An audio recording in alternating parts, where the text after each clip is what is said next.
당신은 지금 누구와 자신을 비교하고 있는가? 옆집 자식이 잘났다고 부러워하고 있는가? 친구 남편이 돈을 잘 번다고 속상해하고 있는가? 남들은 다 잘 사는데 왜 나만 이 모양인가 한탄하고 있는가? 법정 스님께서는 단호하게 말씀하셨다. 남과 비교하지 마십시오. 비교하는 순간 감사는 사라지고 불만만 남습니다. 그렇다. 비교하는 순간 당신은 불행해진다. 냉정하게 직시해야 한다. 당신이 불행한 이유는 가난해서가 아니다. 자식이 못나서가 아니다. 남편이 무능해서가 아니다. 바로 비교하기 때문이다. 당신은 평생을 비교하며 살아왔다. 어렸을 때는 친구와 성적을 비교했고, 젊었을 때는 동료와 승진을 비교했고, 중년에는 이웃과 집을 비교했고, 늙어서는 자식과 손주를 비교한다. 비교. 끝없는 비교 속에서 당신은 단 한 번도 만족해 본 적이 없다. 항상 누군가는 나보다 나았고, 항상 무언가는 나보다 좋았고, 항상 어딘가는 나보다 행복해 보였다. 그래서 당신은 평생을 불행하게 살았다. 법정 스님께서는 이렇게 말씀하셨다. 사람이 한 평의 땅에 울타리를 치고 이것은 내 것이야 라고 한 날부터 그의 불행이 시작되었습니다. 무슨 뜻인가? 소유하는 순간 비교가 시작된다는 뜻이다. 내가 한 평을 가지면 2평 가진 사람이 부럽다. 2평을 가지면 10평 가진 사람이 부럽다. 10평을 가지면 100평 가진 사람이 부럽다. 끝이 없다. 비교는 끝이 없다. 왜냐하면 이 세상에는 항상 나보다 나은 사람이 있기 때문이다. 옆집 자식이 의사가 되었다고 부러워하는가? 그 옆집은 자식이 판사가 되었다고 자랑한다. 자식이 판사가 되었다고 흐뭇해하는가? 그 위에는 자식이 재벌 사위가 된 집이 있다. 이것이 비교의 지옥이다. 법정 스님께서는 이것을 명확히 짚어주셨다. 남과 비교하면 시기심이 생기고 불행만이 찾아옵니다. 시기심. 그렇다. 비교는 시기심을 낳는다. 옆집이 잘 되면 배가 아프고, 친구가 성공하면 속이 쓰리고, 동생이 돈을 벌면 분하다. 이것이 당신의 진짜 마음이다. 솔직해지자. 당신은 남이 잘 되는 것을 진심으로 축하해 본 적이 있는가? 입으로는 잘 됐다고 말하면서 속으로는 왜 나는 안 되나 생각하지 않았는가? 이것이 비교가 만든 불행이다. 이 말씀이 가슴에 와 닿으신다면 구독과 좋아요 부탁드립니다. 법정 스님의 지혜를 더 많은 분들과 나누고 싶습니다. 당신은 지금까지 이렇게 생각하며 살아왔을 것이다. 남들만큼은 살아야지. 남들만큼은 가져야지. 남들만큼은 잘 살아야지. 남들만큼. 이 세 글자가 당신을 평생 괴롭혀왔다. 그런데 도대체 남들이 누구인가? 옆집인가? 친구인가? 친척인가? 아니다. 남들은 실체가 없다. 남들은 당신 머릿속에 있는 환상이다. 당신이 만들어낸 기준이고 당신이 세워놓은 허수아비다. 그런데 당신은 그 허수아비를 보며 평생을 자책하고 평생을 부러워하고 평생을 불행하게 살았다. 법정 스님께서는 이렇게 말씀하셨다. 자기 목대로 살면 되는 겁니다. 각자의 삶의 양식이 다릅니다. 자기 목대로. 이 말이 핵심이다. 당신에게는 당신의 몫이 있다. 남에게는 남의 몫이 있다. 비교할 필요가 없다. 부러워할 필요가 없다. 당신은 당신대로, 남은 남대로 살면 된다. 그런데 왜 당신은 평생 남의 삶을 부러워하며 살았는가? 왜 당신은 자신의 삶을 있는 그대로 받아들이지 못했는가? 그 이유를 지금부터 밝히겠다. 당신이 60년, 70년 동안 비교의 지옥에서 벗어나지 못한 이유를 말이다. 당신은 왜 비교하는가? 답부터 말하겠다. 불안하기 때문이다. 내가 뒤처지는 것이 불안하고, 내가 손해보는 것이 불안하고, 내가 무시당하는 것이 불안하다. 그래서 끊임없이 주위를 둘러본다. 남들은 어떻게 사나? 남들은 얼마나 가졌나? 남들은 어디까지 왔나? 이것이 비교의 뿌리다. 불안. 법정 스님께서는 이것을 정확히 짚어주셨다. 많이 가질수록 많이 얽매입니다. 소유의 대상으로부터 우리가 자유롭지 못합니다. 당신은 소유에 집착했다. 남들만큼 가져야 한다고 생각했고, 남들만큼 이루어야 한다고 생각했고, 남들만큼 보여줘야 한다고 생각했다. 그래서 집을 샀고, 차를 샀고, 가전제품을 샀다. 그런데 집을 사고 나니 더 큰 집이 부러웠고, 차를 사고 나니 더 좋은 차가 부러웠고, 가전제품을 사고 나니 더 새로운 제품이 부러웠다. 끝이 없었다. 왜냐하면 필요해서 산 것이 아니라 남들이 가지고 있으니까 샀기 때문이다. 법정 스님께서는 이렇게 말씀하셨다. 샀을 때는 필요에 의해서 샀지만 한동안 쓰다 보니까 시들해져서 있어도 그만 없어도 그만인 물건들이 집에 가득합니다. 당신 집을 한번 둘러보라. 옷장에는 한 번도 입지 않은 옷이 가득하고, 부엌에는 한 번도 쓰지 않은 그릇이 가득하고, 창고에는 언젠가 쓰겠지 하며 쌓아둔 물건들이 가득하다. 왜 샀는가? 남들이 가지고 있으니까. 남들이 쓰고 있으니까. 남들이 좋다고 하니까. 이것이 비교가 만든 소비다. 그런데 문제는 물건만이 아니다. 당신은 자식도 비교했다. 옆집 자식이 서울대 갔다고 하면 부러웠고, 친구 자식이 대기업 갔다고 하면 속상했고, 친척 자식이 의사 됐다고 하면 분했다. 그래서 자식을 다그쳤다. 왜 너는 안 되냐?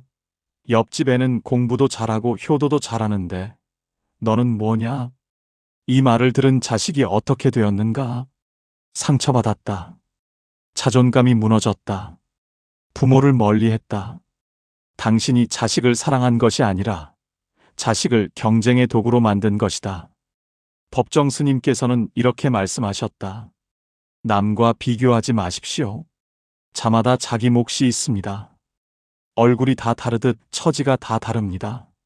자식도 자기 몫이 있다. 의사가 될 운명이 있는가 하면 목수가 될 운명도 있다. 재벌이 될 운명이 있는가 하면 평범한 회사원이 될 운명도 있다. 그런데 당신은 그것을 받아들이지 못했다. 왜 내 자식만 이래? 남들은 다 잘 되는데? 이것이 당신을 괴롭혔다. 그뿐인가? 당신은 남편도 비교했다. 친구 남편은 승진했는데 우리 남편은 그대로고, 옆집 남편은 효자인데 우리 남편은 부모도 안 챙기고, 친척 남편은 돈 잘 버는데 우리 남편은 벌이가 시원찮다. 그래서 불만이었다. 왜 나만 이런 남편을 만났을까? 이 생각이 45년 부부 생활을 지옥으로 만들었다. 남편도 똑같이 생각했다. 왜 나만 이런 아내를 만났을까? 서로 비교하며, 서로 불만을 품으며, 서로 불행하게 살았다. 법정 스님께서는 이것을 이렇게 표현하셨다. 비교하게 되면 자기는 시기심이 생기고 또 기죽게 되고 그런 부작용이 있습니다. 시기심과 열등감. 이것이 비교가 만든 두 가지 독이다. 남이 잘 되면 시기심이 생기고 내가 못하면 열등감이 생긴다.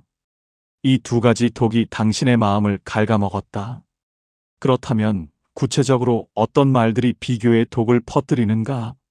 지금부터 당장 멈춰야 할 말 5가지다.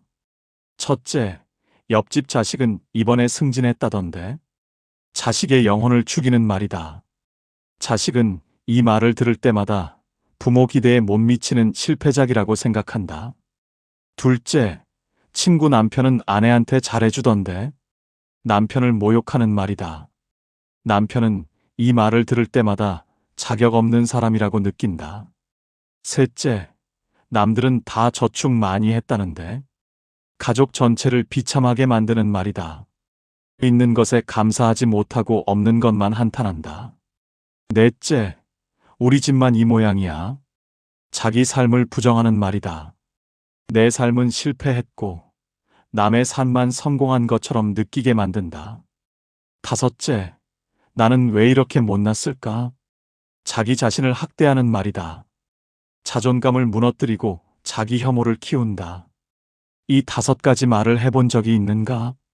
아마 매일같이 해왔을 것이다. 그리고 그때마다 당신과 당신 가족은 조금씩 불행해졌다. 이제 진단을 받아들일 때가 되었다. 당신이 불행한 이유는 가난해서가 아니다. 못나서가 아니다. 운이 없어서가 아니다. 비교하기 때문이다. 그렇다면 어떻게 이 비교의 지옥에서 벗어날 수 있는가? 그 답을 법정 스님의 가르침에서 찾을 수 있다. 비교는 어디서 시작되는가? 소유욕에서 시작된다. 내가 무언가를 가지는 순간 비교가 시작된다. 법정 스님께서는 이것을 명확히 말씀하셨다. 사람이 한 평의 땅에 울타리를 치고 이것은 내 것이야 라고 한 날부터 그의 불행이 시작되었습니다. 울타리를 친다는 것은 무엇인가? 소유를 선언하는 것이다. 이것은 내 것이고 저것은 내 것이라고 구분 짓는 것이다. 그 순간부터 비교가 시작된다. 내 땅이 1평이면 2평 가진 사람이 부럽고 2평이면 10평 가진 사람이 부럽다. 왜 그런가? 소유하는 순간 나와 남이 분리되기 때문이다. 원래는 하나였다. 이 땅도 저 땅도 모두 그냥 땅이었다. 그런데 내가 1평의 울타리를 치는 순간 안과 밖이 생긴다. 내 것과 남의 것이 생긴다. 그리고 그 순간부터 나는 남을 경계하기 시작한다. 법정 스님께서는 이렇게 말씀하셨다. 타인을 경계하게 되고 사람을 잠재적인 침입자로 생각합니다. 그렇다. 소유는 두려움을 만든다. 내 것을 빼앗길까봐 두렵고, 내 것이 손상될까봐 두렵고, 남이 내 것보다 더 좋은 것을 가질까봐 두렵다. 이것이 소유의 본질이다. 많이 가지면 행복할 것 같지만, 실제로는 많이 가질수록 더 불안해진다. 법정 스님께서는 이것을 이렇게 표현하셨다. 많이 가지는 만큼 많이 얽매입니다. 많이 가질수록 많이 집착합니다. 보라. 부자가 가난한 사람보다 더 행복한가? 아니다. 오히려 더 불안하다. 가난한 사람은 잃을 것이 없어서 편하다. 하지만 부자는 잃을 것이 많아서 불안하다. 도둑이 들까봐 경비를 고용하고 사기를 당할까봐 사람을 의심하고 자식이 재산을 탕진할까봐 걱정한다.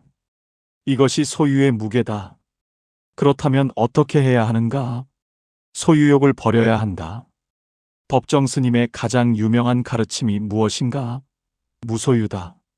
무소유란 아무것도 갖지 않는 것이 아니다. 소유했다는 생각을 버리는 것이다. 당신이 가진 집, 그것은 당신 것이 아니다. 잠시 당신이 사용하고 있을 뿐이다. 당신이 가진 돈, 그것도 당신 것이 아니다. 잠시 당신이 보관하고 있을 뿐이다. 당신이 기른 자식, 그것도 당신 것이 아니다. 독립된 인격체일 뿐이다. 모든 것은 빌린 것이다.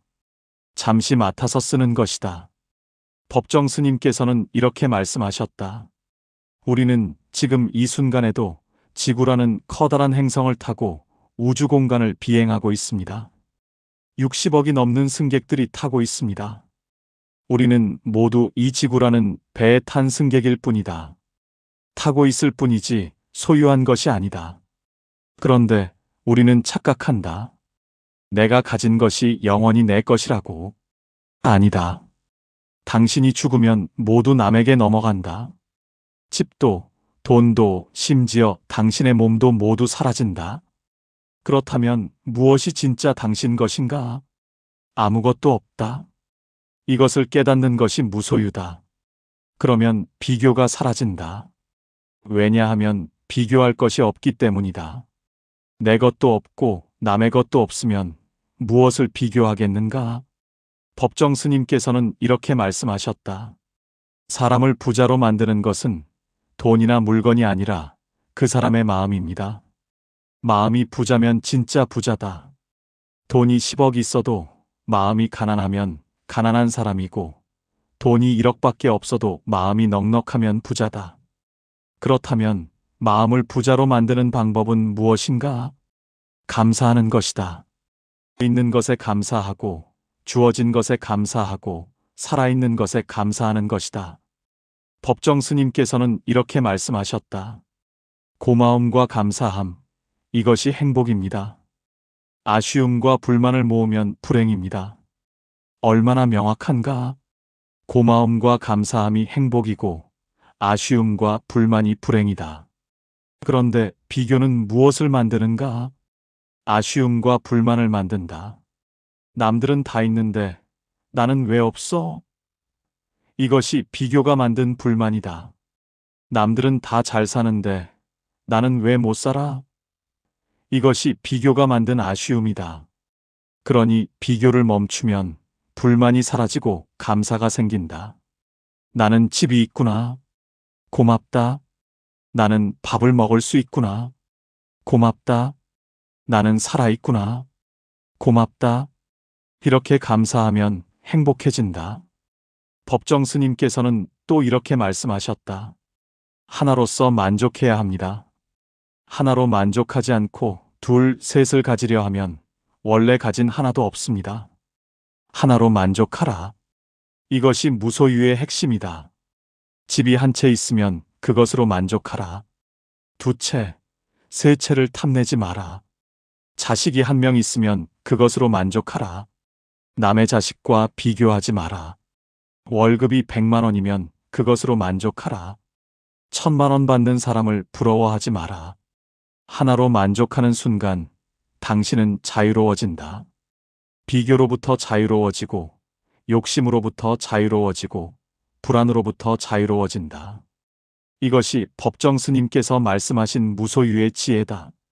소유하지 않으면 비교할 것도 없고 비교하지 않으면 불행할 이유도 없다. 그렇다면 구체적으로 어떻게 살아야 하는가? 일상에서 어떻게 무소유를 실천해야 하는가? 모든 것은 변한다. 이것을 받아들여야 한다. 당신이 젊었을 때 가졌던 것과 지금 가진 것이 다르다. 당신이 원했던 것과 지금 필요한 것도 다르다. 모든 것은 흐른다. 강물처럼 흐른다. 그런데 당신은 그 흐름을 붙잡으려 했다. 내가 가진 것을 영원히 지켜야 해. 내 자리를 영원히 지켜야 해. 이것이 집착이다. 법정 스님께서는 이렇게 말씀하셨다. 세상에는 새 것이 없습니다. 이미 있었던 것들입니다. 냉장고가 됐건, 텔레비전이 됐건, 자동차가 됐건, 모두 원리는 똑같다. 단지 껍데기를 조금 바꾸고, 기능을 조금 편리하게 만들었을 뿐이다. 그런데 사람들은 새 것에 열광한다. 새 모델이 나왔대. 저것도 사야지. 이것이 소비사회의 함정이다. 새 것을 추구하게 만들고, 비교하게 만들고, 만족하지 못하게 만든다. 법정 스님께서는 이것을 정확히 짚어주셨다. 소비사회는 대량 생산, 대량 소비, 대량 폐기의 악순환입니다. 당신도 그 악순환에 갇혀 있었다. 새 것을 사고 쓰다가 실증나면 버리고 또 새 것을 사고. 이것이 당신의 삶이었다. 그런데 그렇게 살면서 행복했는가? 아니다. 오히려 더 불행했다. 왜냐하면 끝이 없기 때문이다. 새 것은 끝없이 나오고 더 좋은 것은 끝없이 나타나고 비교는 끝없이 계속된다. 그렇다면 어떻게 해야 하는가? 옛 것의 가치를 알아야 한다. 법정 스님께서는 이렇게 말씀하셨다. 오래된 것을 아름답게 여기고 세월의 무게를 지닌 낡은 것에 대한 가치를 되살려야 합니다. 당신 집에 할아버지 때부터 써온 가구가 몇 개나 있는가? 아마 없을 것이다. 다 버렸을 것이다. 낡았으니까 버려. 새 것으로 사. 이것이 현대인의 생각이다. 그런데 세월의 무게는 돈으로 살 수 없다. 할아버지 때부터 써온 밥상, 그것은 단순한 가구가 아니다. 가족의 역사다. 세월의 흔적이다. 그것을 버린다는 것은 역사를 버리는 것이다. 뿌리를 버리는 것이다. 법정 스님께서는 이것을 아쉬워하셨다. 우리 집안을 한번 돌아보세요. 할머니 때부터, 할아버지 때부터 써서 내려오던 가구가 몇 개나 있는지. 대부분 없다. 새 것으로 다 바꿨다. 그리고 그 새 것도 곧 낡으면 버릴 것이다. 이것이 현대인의 삶이다. 여기까지 들으시면서 마음에 와 닿으셨다면 좋아요와 공유 부탁드립니다. 법정 스님의 지혜가 더 많은 분들께 전해졌으면 합니다. 그렇다면 당신은 어떻게 살아야 하는가? 적게 가지고 만족하는 법을 배워야 한다. 법정 스님께서는 이렇게 말씀하셨다. 꼭 필요한 것만 갖는 것입니다. 불필요한 것을 갖지 않는 것입니다. 무엇이 꼭 필요한 것인가? 밥 먹을 밥그릇, 잠잘 이불, 입을 옷 몇 벌. 이것이면 충분하다. 그런데 당신 집에는 무엇이 있는가? 한 번도 입지 않은 옷이 가득하고, 한 번도 쓰지 않은 그릇이 가득하고, 언젠가 쓰겠지 하며 쌓아둔 물건이 가득하다. 왜 샀는가? 남들이 가지고 있으니까. 유행이니까. 세일하니까. 이것이 현대인의 소비다. 법정 스님께서는 이것을 이렇게 경고하셨다. 사람이 한평생 몇 번이나 둥근 달을 볼까요? 꽃이 피고 지기 또 하네. 한평생 몇 번이나 볼까요? 우리는 정말 중요한 것을 놓치고 있다. 달을 보는 것, 꽃을 보는 것, 바람을 느끼는 것. 이런 것들은 돈이 안 든다. 공짜다. 그런데 우리는 이것을 볼 시간이 없다. 왜냐하면 돈 벌느라, 물건 사느라, 남과 비교하느라 바쁘기 때문이다. 법정 스님께서는 이렇게 말씀하셨다. 한 끼 밥을 굶고라도 달과 별을 볼 수 있으면 그것이 참된 삶입니다. 얼마나 아름다운 말씀인가? 밥보다 중요한 것이 있다. 돈보다 중요한 것이 있다. 그것은 자연이고 감사이고 평화다. 그런데 현대인은 이것을 잃어버렸다. 돈만 쫓고 물건만 쫓고 남과의 비교만 쫓는다. 그래서 불행하다. 이제 방향을 바꿔야 한다. 밖이 아니라 안을 봐야 한다. 남이 아니라 나를 봐야 한다. 많이가 아니라 적게를 추구해야 한다. 법정 스님께서는 이것을 이렇게 표현하셨다. 어디에도 얽매이지 않고 자유롭게 사는 법을 배워야 합니다. 자유롭게 산다는 것은 무엇인가? 소유로부터 자유롭고, 비교로부터 자유롭고, 욕심으로부터 자유로운 것이다. 그러면 당신은 비로소 행복해진다. 남이 뭘 가졌든 상관없고, 남이 어떻게 사는지 상관없고, 남이 나를 어떻게 보는지 상관없다. 나는 나대로 살면 된다. 법정 스님께서 말씀하신 대로 나는 나답게 살면 되는 것이다. 그렇다면 구체적으로 오늘부터, 지금부터 무엇을 실천해야 하는가? 첫째, 남과 비교하는 말을 멈춰라. 옆집은, 친구는, 남들은 이런 말을 입에 담지 마라. 둘째, 있는 것에 감사하라. 아침에 눈 뜨면 살아있어서 고맙다고 말하라. 밥을 먹으면 먹을 것이 있어서 고맙다고 말하라. 셋째, 불필요한 것을 사지 마라. 정말 필요한 것인지 3번 물어보라. 남들이 가지고 있다는 이유로 사지 마라. 넷째, 자연을 보라. 달을 보고, 꽃을 보고, 하늘을 보라. 그것이 진짜 행복이다. 다섯째, 자기 자신을 있는 그대로 받아들여라. 당신은 당신이다. 남과 비교할 필요 없다. 이 5가지만 실천하면 당신의 삶은 완전히 달라진다. 비교로부터 자유로워지고, 욕심으로부터 자유로워지고, 불안으로부터 자유로워진다. 이제 구체적으로 말하겠다. 당신이 오늘부터 당장 실천해야 할 것들이다. 첫째, 집안을 정리하라. 지금 당장 당신 집안을 둘러보라. 옷장을 열어보라. 1년 동안 한 번도 입지 않은 옷이 몇 벌이나 되는가? 부엌을 열어보라. 한 번도 사용하지 않은 그릇이 몇 개나 되는가? 창고를 열어보라. 언젠가 쓰겠지 하고 쌓아둔 물건이 몇 개나 되는가? 법정 스님께서는 이렇게 말씀하셨다. 집을 이사할 때 보면 가지고 가기는 힘들고 버리기는 아까운 물건들이 쌓여 있습니다. 그 물건들이 당신을 무겁게 만든다. 집도 무겁고 마음도 무겁다. 그러니 버려라. 과감하게 버려라. 1년 동안 쓰지 않은 것은 앞으로도 쓰지 않는다. 버려라. 아깝잖아. 돈 주고 산 건데. 아깝게 생각하지 마라. 이미 쓸모를 다했다. 법정 스님께서는 이렇게 말씀하셨다. 살 때 한번 곰곰이 생각했다면 그런 부담이 없었을 것입니다. 그렇다. 충동적으로 사지 말았어야 했다. 하지만 이미 샀으니 이제라도 버려라. 버리면 가벼워진다. 집도 가벼워지고 마음도 가벼워진다. 둘째, 비교하는 습관을 끊어라. 이것이 가장 어렵다. 평생 해온 습관이기 때문이다. 그러니 의식적으로 끊어야 한다. 입에서 옆집은, 친구는, 남들은 이런 말이 나오려고 하면 즉시 멈춰라. 그리고 대신 이렇게 말하라. 우리 집은 우리 집대로 괜찮아. 나는 나대로 괜찮아.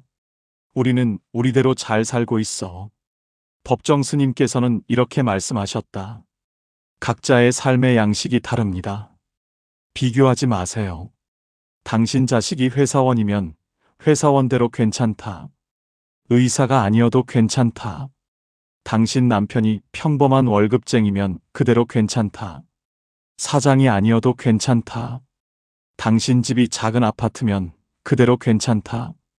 빌라가 아니어도 괜찮다. 있는 그대로 괜찮다. 이것을 받아들이는 순간 당신은 자유로워진다. 셋째, 감사일기를 써라. 매일 저녁 자기 전에 감사한 일 3가지를 적어라. 오늘 아침 햇살이 고마웠다. 오늘 점심 식사가 맛있었다. 오늘 전화 온 친구가 고마웠다. 이렇게 작은 것에 감사하는 습관을 들여라. 법정 스님께서는 이렇게 말씀하셨다. 고마움과 감사함, 이것이 행복입니다. 처음에는 어색하다. 이런 것까지 감사해야 하나? 싶다. 하지만 계속하다 보면 달라진다. 감사할 것이 보이기 시작한다. 당연하게 여겼던 것들이 고맙게 느껴진다. 그러면 당신의 마음이 풍족해진다. 넷째, 자연을 보는 시간을 가져라. 텔레비전을 끄고 스마트폰을 내려놓고 밖으로 나가라. 하늘을 보고 구름을 보고 나무를 보고 꽃을 보라. 법정 스님께서는 이렇게 말씀하셨다. 달과 별을 본다는 것은 적은 일이 아닙니다. 한 끼 밥을 굶고라도 달과 별을 볼 수 있으면 그것이 참된 삶입니다. 당신은 언제 마지막으로 달을 봤는가? 아마 기억조차 안 날 것이다. 그만큼 당신은 중요한 것을 놓치고 살았다. 이제 찾아라. 자연으로 돌아가라. 자연은 비교하지 않는다. 산은 산대로, 들은 들대로, 꽃은 꽃대로 그냥 존재한다. 그것을 보면서 배워라. 다섯째, 하루에 한 번씩 기도하라. 기도는 종교가 아니다. 자기 성찰이다. 법정 스님께서는 이렇게 말씀하셨다. 기도란 자기 자신을 가장 맑고 투명하게 세척하는 시간입니다. 조용히 앉아서 자기 자신을 돌아보라. 나는 오늘 어떻게 살았는가? 남과 비교하며 불행했는가? 있는 것에 감사하며 행복했는가? 이렇게 되돌아보는 시간이 필요하다. 그러면 당신의 삶이 점점 맑아진다. 법정 스님께서는 또 이렇게 말씀하셨다. 간절한 원을 세우십시오. 구체적인 원을 세우십시오. 당신의 원은 무엇인가? 남과 비교하지 않고 살겠습니다. 있는 것에 감사하며 살겠습니다. 자유롭게, 가볍게, 행복하게 살겠습니다. 이런 원을 세워라. 그리고 매일 그 원을 되새기며 살아라. 여섯째, 나눔을 실천하라. 법정 스님께서는 이렇게 말씀하셨다.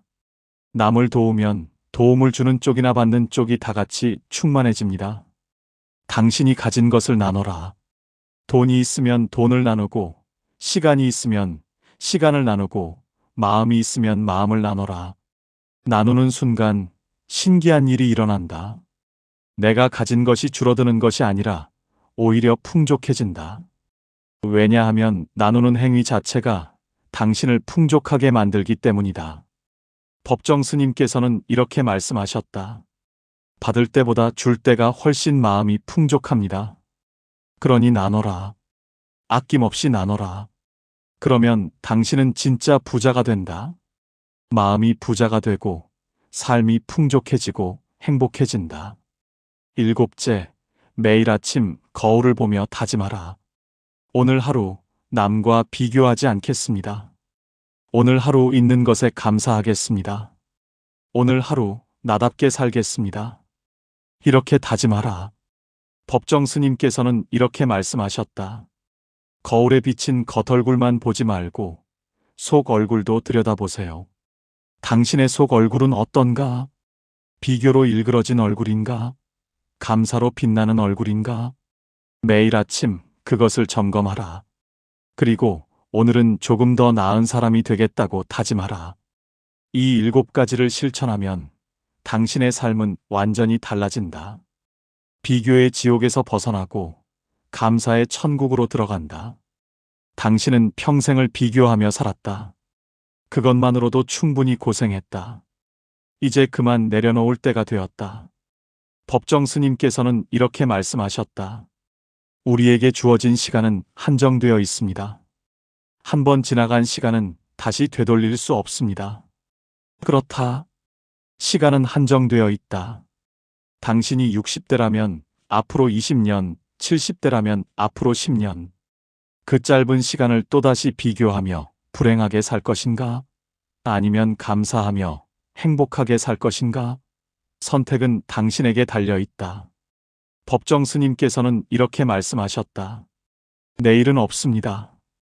늘 지금입니다.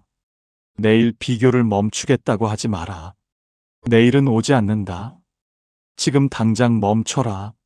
지금 당장 옆집과 비교하는 것을 멈추고, 지금 당장 친구와 비교하는 것을 멈추고, 지금 당장 남들과 비교하는 것을 멈춰라. 그리고 당신 자신을 보라. 당신은 지금 살아있다. 숨을 쉬고 있다. 밥을 먹고 있다. 이것만으로도 감사할 일이다. 세상에는 오늘 숨을 거둔 사람이 얼마나 많은가? 밥을 먹지 못하고 굶는 사람이 얼마나 많은가? 당신은 그들보다 행복하다. 법정 스님께서는 이렇게 말씀하셨다. 우리가 지금 살아있다는 것은 참으로 고마운 일입니다. 살아있기 때문에 오늘 이 자리에서 이렇게 만났습니다. 당신이 지금 이 말씀을 듣고 있다는 것 자체가 축복이다. 귀가 있어서 들을 수 있고, 눈이 있어서 볼 수 있고, 마음이 있어서 깨달을 수 있다. 이 모든 것이 감사한 일이다. 이제 마지막으로 당신을 위한 축원을 드린다. 오늘 저녁 집에 돌아가거든 거울을 보라. 그리고 거울 속의 당신에게 이렇게 말하라. 나는 나답게 살겠다. 남과 비교하지 않겠다. 있는 것에 감사하겠다. 이 말을 매일 하라. 그러면 당신의 마음이 변한다. 비교로 일그러진 마음이 감사로 빛나는 마음으로 바뀐다. 법정 스님께서는 이렇게 말씀하셨다. 순간순간을 헛되이 버려서는 안 됩니다. 자기 인생의 마지막 날처럼 그렇게 살 수 있어야 합니다. 오늘이 마지막이라고 생각하라. 그러면 비교할 시간이 없다. 부러워할 시간도 없다. 그저 감사할 뿐이다. 오늘 하루 살게 해주셔서 감사합니다. 오늘 밥 먹게 해주셔서 감사합니다. 오늘 가족과 함께 있게 해주셔서 감사합니다. 이렇게 감사하며 살면 당신의 남은 생이 행복해진다. 법정 스님께서 말씀하신 대로 고마움과 감사함이 행복이기 때문이다. 오늘부터 시작하라. 비교를 멈추고 소유욕을 내려놓고 있는 것에 감사하라. 그러면 당신은 자유로워진다. 남의 눈치 보지 않아도 되고, 남의 것 부러워하지 않아도 되고, 남과 경쟁하지 않아도 된다. 당신은 당신대로 자기 길을 가면 된다. 법정 스님께서는 이렇게 말씀하셨다. 나는 나답게 살면 되는 겁니다. 이 한 문장이 모든 것을 말해준다. 당신은 당신답게 살면 된다. 의사가 아니어도 괜찮고, 부자가 아니어도 괜찮고, 유명하지 않아도 괜찮다. 당신은 당신이면 된다. 부디 행복하시라. 부디 감사하며 사시라. 부디 비교로부터 자유로워지시라. 그리하여 당신의 남은 생이 가을 단풍처럼, 저녁 노을처럼 아름답게 빛나기를 기도한다. 오늘 이 말씀이 마음에 와 닿으셨다면 좋아요와 구독 부탁드립니다. 댓글로 여러분의 이야기도 나눠주세요. 같은 고민을 하시는 분들께 이 영상을 공유해 주시면 큰 도움이 됩니다. 고맙습니다.